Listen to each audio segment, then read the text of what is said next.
I gave my son Ethan everything. I worked nonstop, nursed him through illness, and paid for his education for the entire 30 years of his life. I even gave up my marriage and my own life to provide him with a better life.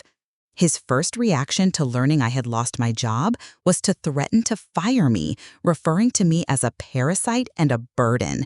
I stopped swallowing my pride at that point. I would no longer allow myself to be a victimized mother. I planned to defend my independence. In Ethan's mind, I had nothing. Little did he know, my late employer, who held me in high regard for the years I worked for him, had bequeathed me a sizable sum of money. And I'll make sure he understands that the cost of betraying me is greater than he can comprehend at this time. I informed my son Ethan upon my return home that I would no longer be employed by Catherine. His expression became gloomy, and he interrupted me before I could explain why. His fury was visible on his angry face, and his voice rose sharply. "So what's up with your unexpected departure monthly? This amounted to $8,000. Do you plan on doing anything other than sitting around and taking it easy?" In an instant, the joy I had felt upon returning home vanished. Could he believe I quit my job to relax? My intention in returning was to alleviate some of their hardship. I maintained my composure when he smacked me in the face with his remarks. I suspected he had been under a lot of stress in recent years. Nicole, his wife, was born into a family that disliked us. Her father works for the local government, and her mother is a professor at the university. Their contempt for Ethan's family history has never subsided. Their daughter married below her station in their opinion. Following in their footsteps, Nicole relentlessly attacked him, bringing up his background, salary, and anything else she could think of to undermine his self-esteem. To be fair, I expected a shift in their opinion of Ethan once they learned about the $8 million bequest Catherine had left me. Perhaps it will be enough to finally show him some respect. I did not mention money, however. I'm not ready just yet. I shifted the topic to the other reason I was returning home. You mentioned that Nicole is hoping to get pregnant soon, correct? I plan to return early to support her during her pregnancy, help her recover, and possibly even help with the baby. Nicole's face instantly became icy. I assumed I heard her scowl. She put it bluntly, postpartum recovery is best left to medical professionals. You have previous experience in the cleaning industry. Could you tell me something about that, Susan? Her mother shot me a condescending look before jumping in. Babies need more than just diapers and formula. It is quantifiable. Training is necessary. Novices should not attempt this task. They had obviously practiced this routine before, as the two of them switched roles with such ease. I was immediately dismissed as an unsuitable caretaker. I chuckled quietly and bittersweetly. They still thought I was beneath them, and nothing had changed. If everything is already planned, I won't get in the way. I smiled artificially to maintain the peace. I'll let you take care of the baby. Susan rolled her eyes as if that was the only reasonable thing I'd said all night. Okay, she replied.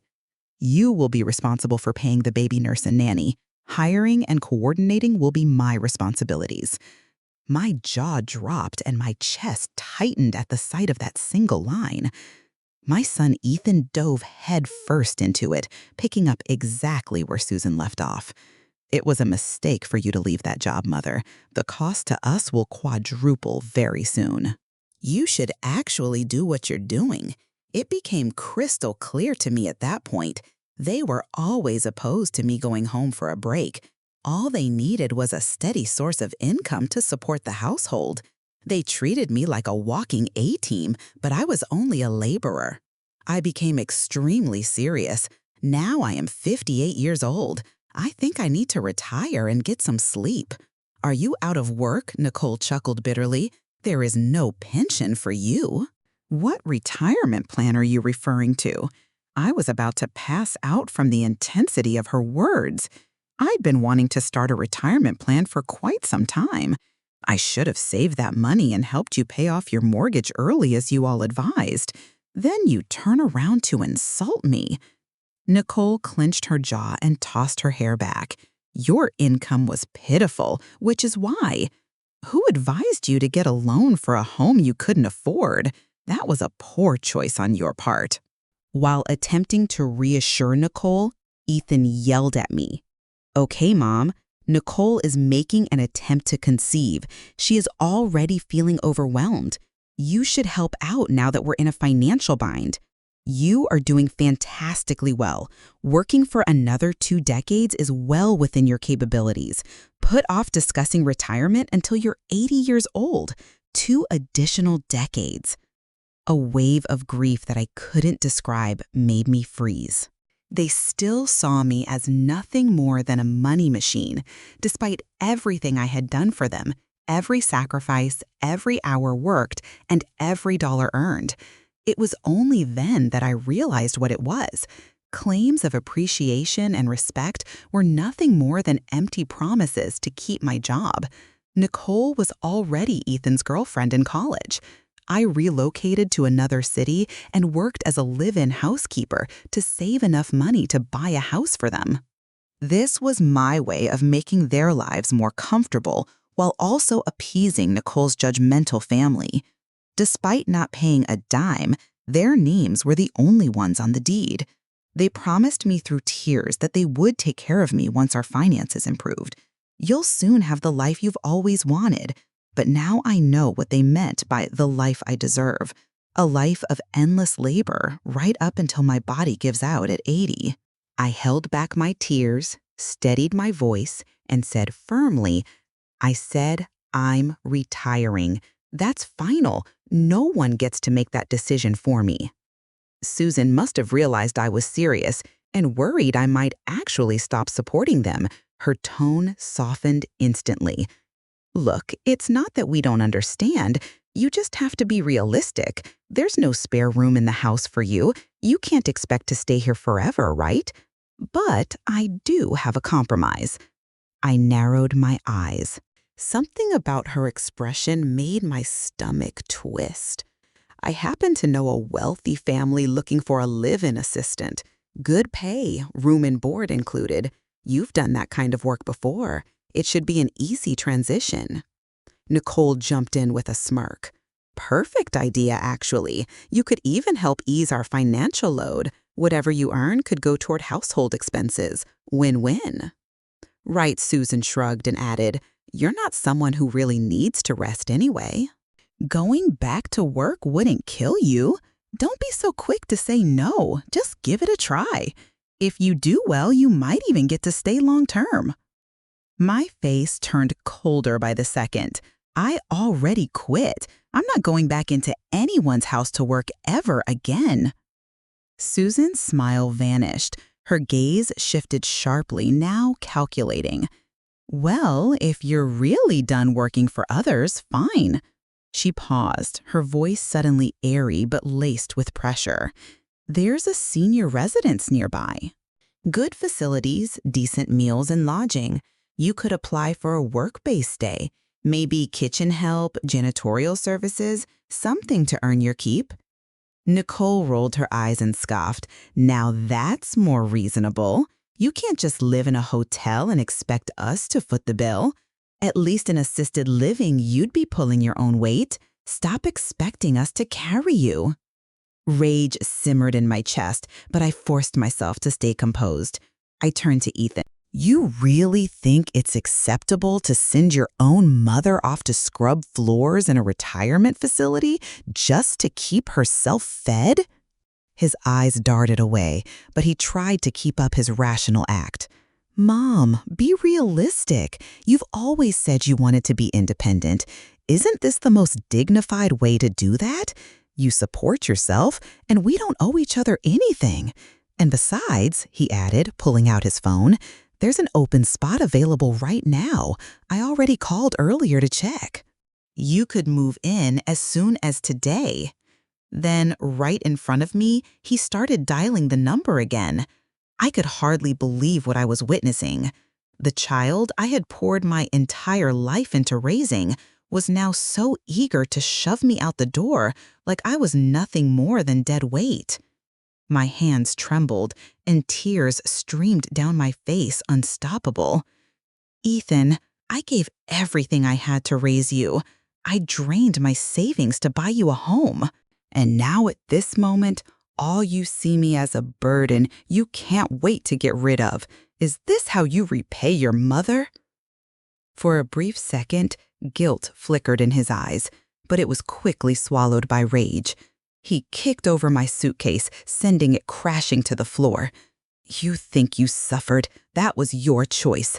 If you hadn't divorced my dad, we wouldn't have ended up broke.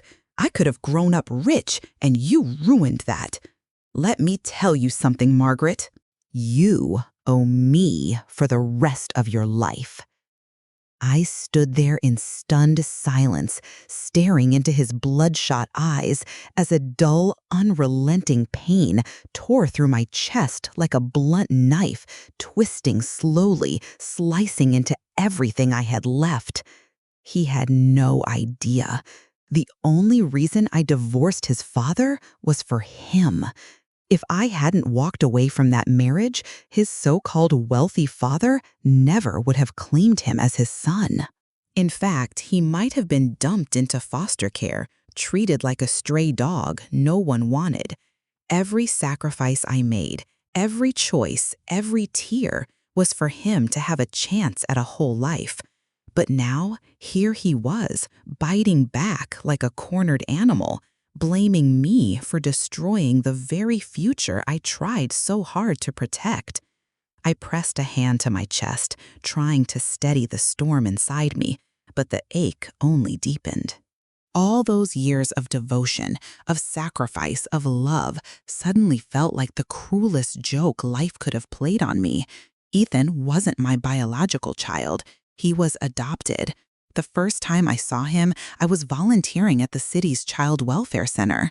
He was barely a year old then, frail as a kitten, lips tinged with blue, his tiny body drained of all life. The director told me Ethan had been born with a severe congenital heart defect. His birth parents had abandoned him in a dumpster. A passerby heard his faint cries and brought him to the orphanage. I still don't know exactly what drew me to him. Maybe it was the way his eyes, full of fear and longing, clung to mine. Or maybe it was because I'd lost my own mother when I was very young. Something about watching a child suffer felt unbearable to me. I went home and discussed it with my then husband. After much thought, we decided to adopt him. From that moment on, we crossed the country searching for hospitals and specialists, doing everything we could to save Ethan's life. But 2 years later, my husband changed. He said he was tired of raising someone else's child. He wanted a child of his own. He gave me an ultimatum: either send Ethan back to the orphanage or leave him and raise the child alone. I didn't hesitate. I chose Ethan. Back then, his condition was still unstable. I was terrified that going back to the orphanage would mean delayed treatment or worse, the end of his life. So I worked double shifts, sometimes 3 jobs at once. At night, I'd sit at the kitchen table, eyes burning, making handmade crafts just to scrape together extra income. And somehow, through those long, desperate years, I kept him afloat. He survived, recovered, and eventually became as healthy as any other boy. He even made it to college. I never told him the truth about his past. Not because I wanted to lie, but because I didn't want to burden him. He was already a sensitive, insecure child. I didn't want him to carry the weight of knowing he was first thrown away by his birth parents and then rejected by his adoptive father. I wanted him to believe the world could still be kind, that love, real love, did exist. But never in my worst nightmares did I imagine he'd grow into this: cold, selfish, ungrateful. As furious as I am now, there's also a flicker of relief. Thank God I never mentioned the trust fund. If they knew that the $8 million had already been legally transferred to me, I can only imagine how much uglier this would have become. I looked at Ethan, my gaze icy and unflinching. If this is how heartless you are, then so be it. From this moment on, we're done. You and I have nothing to do with each other anymore. I reached down, lifted my suitcase, and turned to leave. But Susan suddenly grabbed my arm. What are you saying? Ethan is your son. You're supposed to be responsible for his future. You can't just pack up and walk away like this. Nicole stepped in, echoing her mother's outrage. Yeah, what kind of mother does that? You raised him, and now you want to wash your hands of it? That's unbelievably irresponsible. I let out a cold laugh. You're a college professor, an educated woman, and this is the argument you're making? Legally, a parent is only obligated to care for a child until they turn 18. Me. I've supported Ethan all the way into his 30s. What more does he expect? Ethan's face twisted, his voice rising in fury. That's not parenting. That's you making bad choices and trying to pay off your guilt. Every miserable thing in my life is because of you. You owe me for life. Then he shouted, his voice dripping with venom. Did you ask for my permission when you decided to bring me into this world? I almost laughed out loud at the sheer madness of it. He sounded completely deranged. I stared at him like he was a stranger, someone I no longer recognized. I must have been blind to have raised someone like you. And if you've got such deep, twisted philosophical questions, maybe you should ask your birth mother, the one who left you in a dumpster. I didn't know if he even processed what I just said. He froze for a beat, confused, but the fury still clung to his face. It didn't matter. Whether he understood or not no longer concerned me. I shook off Susan's grip and walked out the door without looking back. Almost immediately, I heard angry shouts behind me. You're disowning your own son. You're not even human. Don't get too proud, Margaret. When you're old, sick, and no one wants to take care of you, let's see how far that independence gets you. No one's going to hire a woman your age. When you hit rock bottom, don't come crawling back to us. I paused, turned around slowly, and looked at them with cool detachment. You should be more worried about yourselves, I said calmly. Don't forget the house you're living in. That house you treat like your birthright was bought with every penny I scraped together over the years. If I ever decide to take it back, don't be so sure you'll still have a place to live. Nicole stormed to the doorway, pointing a finger at my face, seething with rage. Don't you dare touch this house. It's registered in my and Ethan's names. It's legally ours. You have no claim. The more she shouted, the steadier I felt. Fine, I said, my voice unwavering. Then hear this. I don't care if I have to spend the price of 2 houses. I will not let this house stay in the hands of a bunch of ungrateful leeches. Nicole's eyes widened in disbelief. Then she burst out laughing, her voice mocking. You've lost your mind. 2 houses? You probably don't even have $1,000 to your name. This house is ours. It's our marital property. You're just some washed-up maid trying to bite off more than you can chew. Get lost. People like you deserve to rot on the streets. With that, she slammed the door in my face. I didn't respond. I didn't argue. I didn't even flinch. I just turned toward the elevator, pulled out my phone, and started browsing listings for luxury homes in the city's top neighborhoods.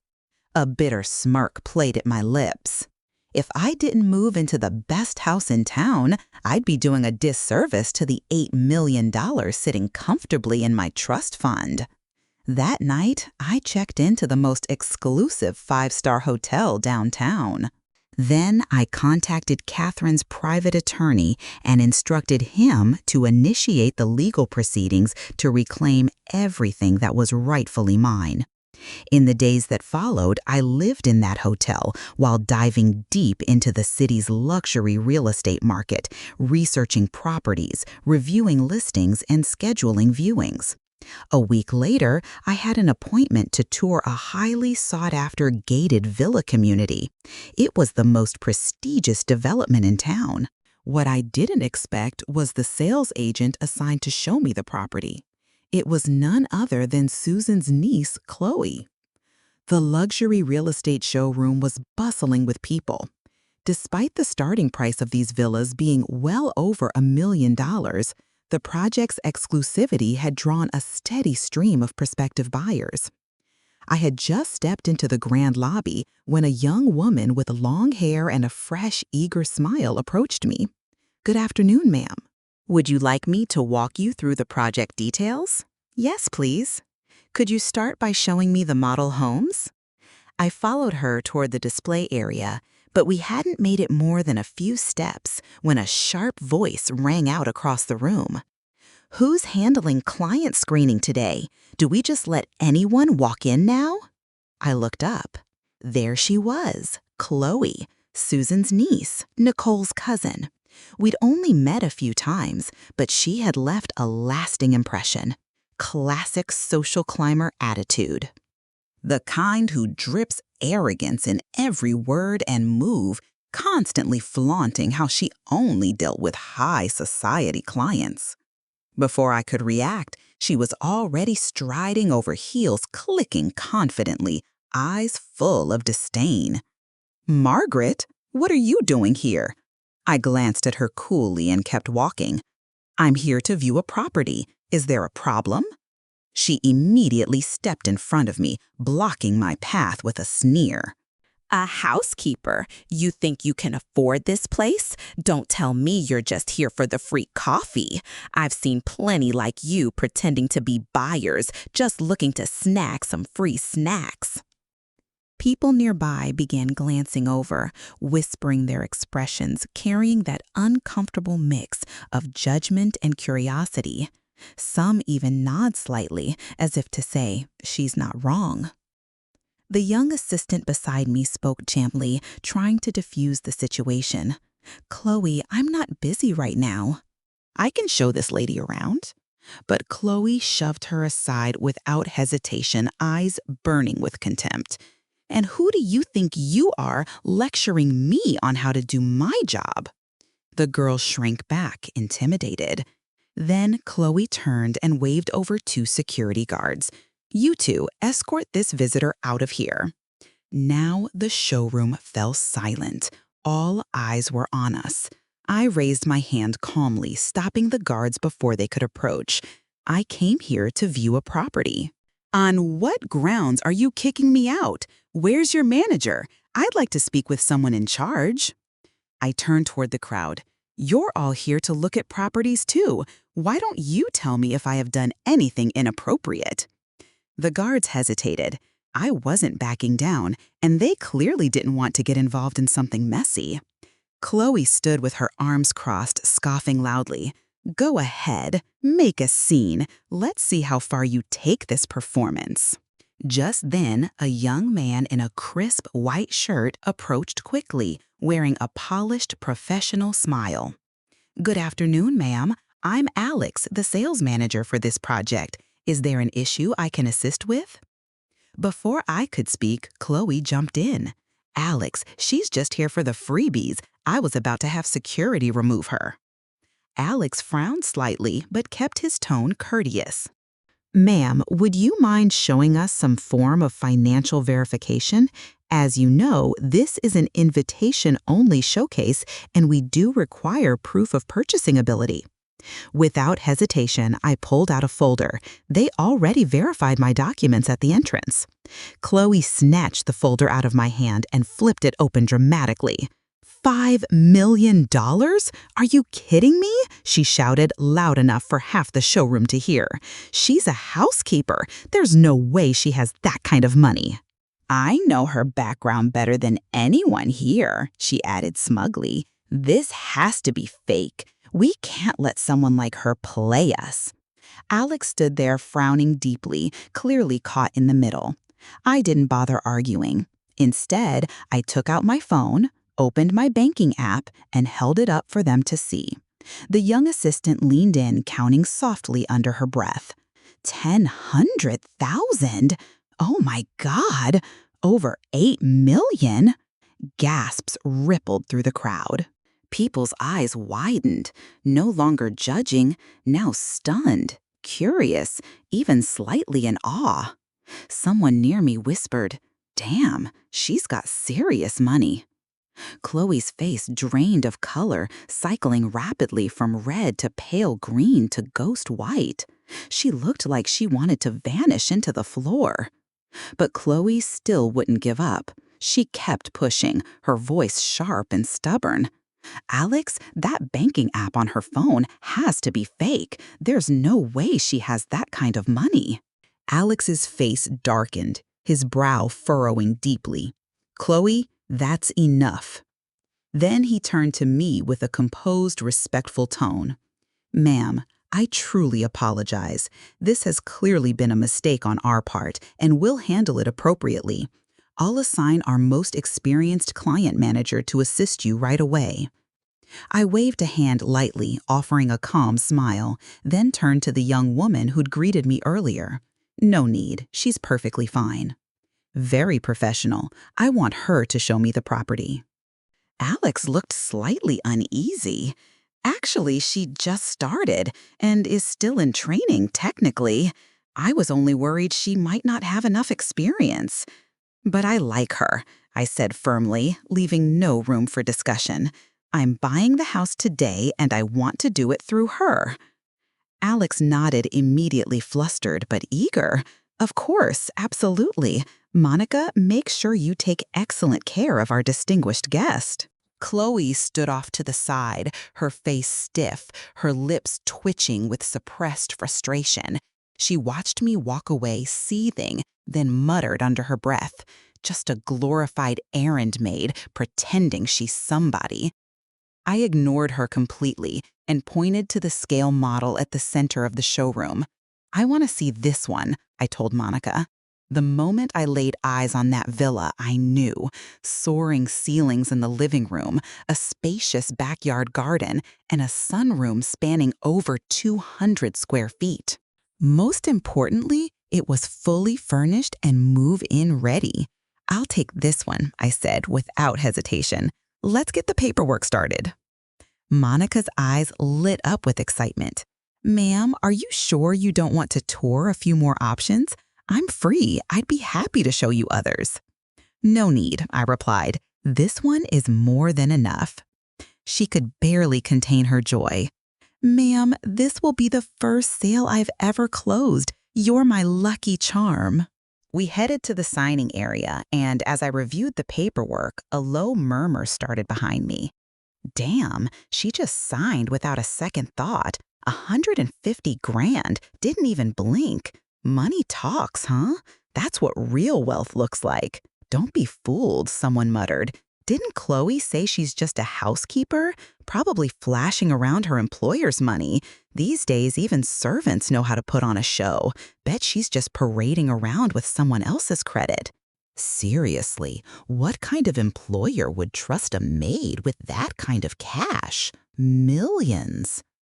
Then Chloe's voice cut through the whispers, laced with that gossipy venom she wore so well. "Oh, you have no idea. She's not your average housekeeper." "No? Then what is she?" "She's one of those live-in assistants for wealthy old men. You know, not just dusting and mopping, if you catch my drift." "No way. At her age? That's just shameless. Some people will sell anything for money." "If her family knew, wouldn't they be humiliated?" I set down the contract and turned toward Monica. "Monica," I said with a steady smile, "could you please get Alex for me again? I'd like to purchase another property." The room went completely silent. It was as if the air itself froze. Monica's eyes widened, her voice trembling with disbelief. "Ma'am, are you sure? You want another one?" "That's right," I said calmly. "One to live in, one as an investment." Then I smiled a little wider. "Hello?" I do have a small favor I'd like Alex to help me with. Alex returned swiftly, his smile brighter than before, practically glowing with enthusiasm. Hello again, ma'am. Please let me know what I can do for you.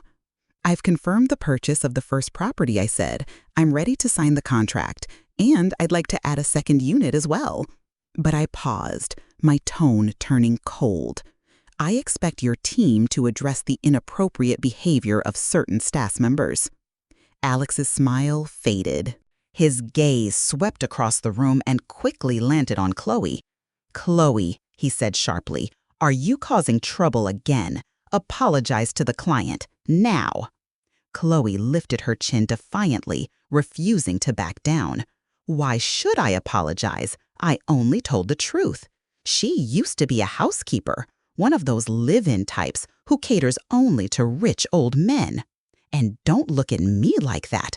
Her son said it himself. I slowly lifted my head, eyes narrowing, as I stared directly at her. You're saying my son told you that? Then let me tell you something in return. He also once said that your little portfolio of clothes deals didn't come from your so-called skills, but from the nights you spent in bed with your clients. Is that true? Chloe's face drained of color. Her lips trembled. You're lying. That's slander.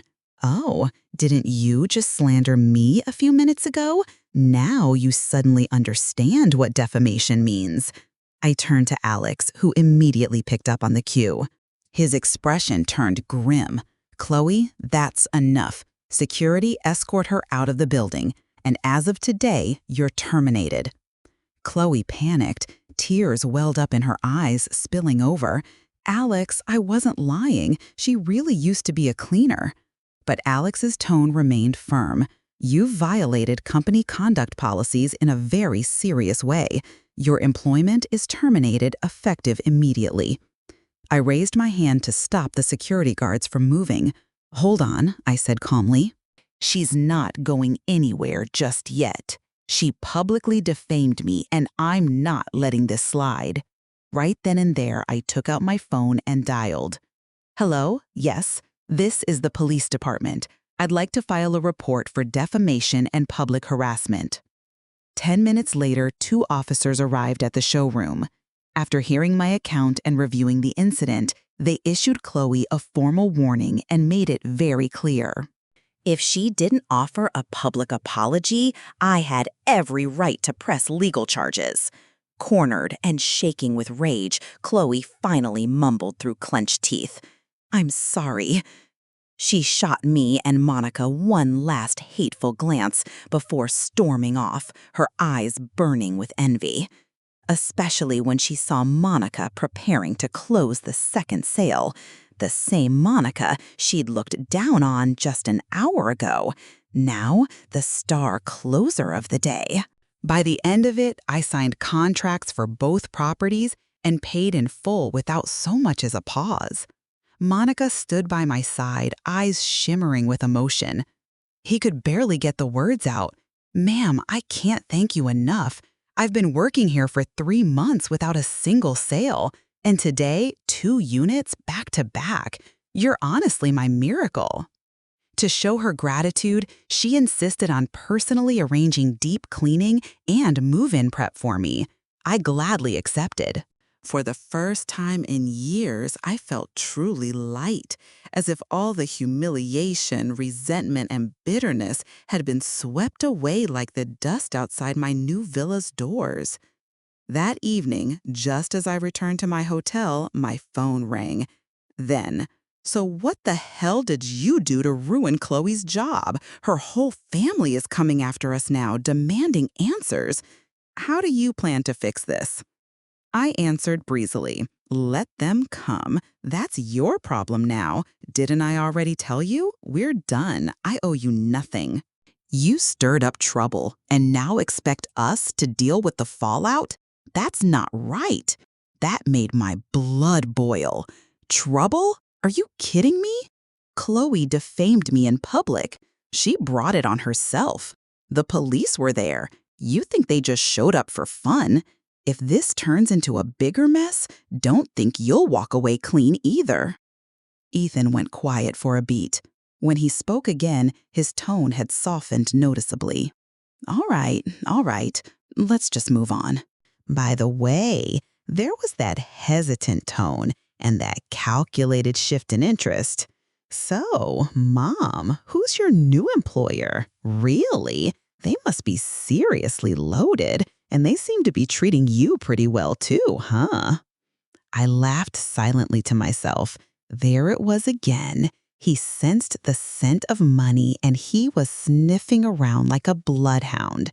It doesn't matter who they are. It has nothing to do with you, Ethan. Let me say it one more time.